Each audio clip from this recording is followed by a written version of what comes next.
السلام علیکم، میرا نام ڈاکٹر ماریہ انور ہے۔ آج میں آپ کو بتاؤں گی کہ دوران حمل ہمیں اپنے بالوں کا خیال کیسے رکھنا چاہیے۔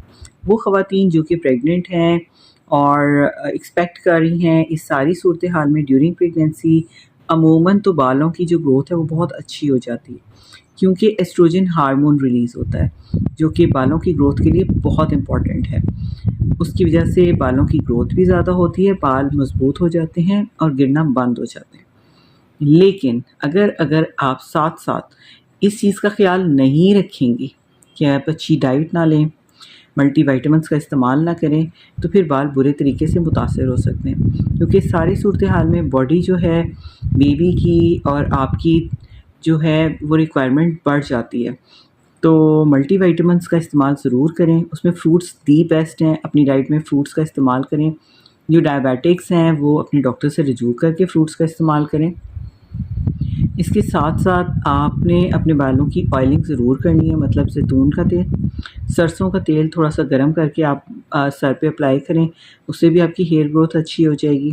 دہی کا استعمال کریں، اور ایگ بہت اچھا ہے، لیکن ہائی بلڈ پریشر کے پیشنٹس جو ہیں وہ ایگ میں پریکاشن کریں اور ڈاکٹر سے پوچھ کر پھر ایگ کا استعمال کریں۔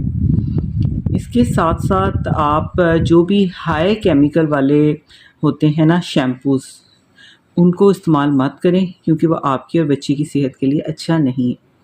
اور سارے ہیئر کلرز، کوئی بھی ایسا ہیئر کلر نہیں ہے جسے مکمل طور پر پریگنینسی میں سیف قرار دے سکتے ہیں، تو اوائڈ کریں ان کا یوز۔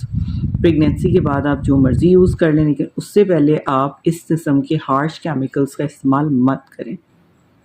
اگر آپ ان چیزوں کا خیال رکھیں گے تو آپ کے ہیئر گروتھ بھی اچھی ہوگی، ہیئر فال بھی نہیں ہوگا، اور آپ کا بیبی جو ہے وہ ہیلتھی رہے گا۔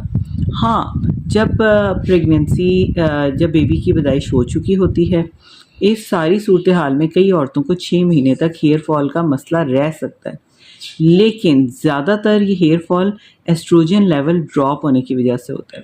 تو اپنی ڈاکٹر سے رجوع کریں، وہ آپ کی باقی چیزوں کو رول آؤٹ کریں۔ اگر کوئی اور مسئلہ نہیں ہے اور صرف ایسٹروجن کی کمی کی وجہ سے آپ کا ہیئر فال ہو رہا ہے تو دیٹس ویری نارمل۔ گڈ